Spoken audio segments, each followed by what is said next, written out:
കുറെ അധികം ആളുകൾക്ക് കേരള ബ്ലാസ്റ്റേഴ്സിന്റെ ഫോറിൻ പ്ലെയർ ഹാൻഡ്ലിങ്ങിനെ കുറിച്ച് അത്ര നല്ല അഭിപ്രായമൊന്നുമല്ല. കുറെ ആളുകൾ ദിമിത്രിയോസ് ഡിമന്റക്കോസിനെയും പുതിയ താരമായിട്ടുള്ള ജീസസ് ജിമിനസിനെയും താരതമ്യം ചെയ്യുന്നുണ്ട്.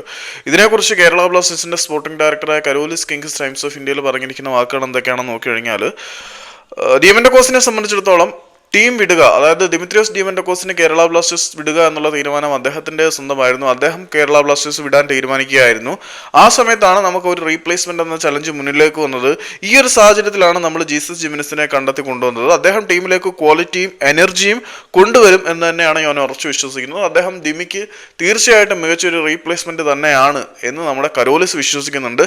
അതിന്റെ കൂടെ പുള്ളി പറയുകയാണ്, എന്നിരുന്നാൽ പോലും ഈ താരങ്ങളെ വെച്ച് ഒരിക്കലും നിങ്ങൾ താരതമ്യം ചെയ്യരുത്, കാരണം ഫുട്ബോൾ എന്ന് പറഞ്ഞാൽ അതൊരു ടീം സ്പോർട്ടാണ് എന്നാണ് കരോലിസ് കിങ്സ് പറയുന്നത്. With Diamantakos the reality is that he decided to leave the club, the challenges is to replace him. അപ്പം ഡിമന്റക്കോസ് കേരള ബ്ലാസ്റ്റേഴ്സ് വിടണം എന്ന് തീരുമാനിച്ചപ്പോഴാണ് അവിടെ ഒരു ചലഞ്ച് ഒക്കെ ചെയ്തത്.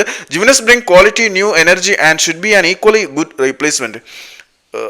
ജിമിനസ് നമ്മുടെ ടീമിലേക്ക് പുതിയ എനർജിയും പിന്നെ ക്വാളിറ്റിയൊക്കെ കൊണ്ടുവരും. തീർച്ചയായിട്ടും അതൊരു മികച്ച റീപ്ലേസ്മെന്റ് തന്നെയാണ്. Though I don't want to compare players because it's a team sport. എന്നിരുന്നാൽ പോലും ഞാൻ ഒരിക്കലും താരങ്ങളെ തമ്മിൽ താരതമ്യം ചെയ്യാൻ ആഗ്രഹിക്കുന്നില്ല, കാരണം ഫുട്ബോൾ എന്ന് പറയുന്ന ഒരു ടീം സ്പോർട്ടാണ്. ഇതാണ് ജീസസിനെയും ദിമിയെയും പറ്റിയിട്ട് ആ ഒരു ഇന്റർവ്യൂവിൽ നമ്മുടെ കരോലിസ് പറഞ്ഞത്.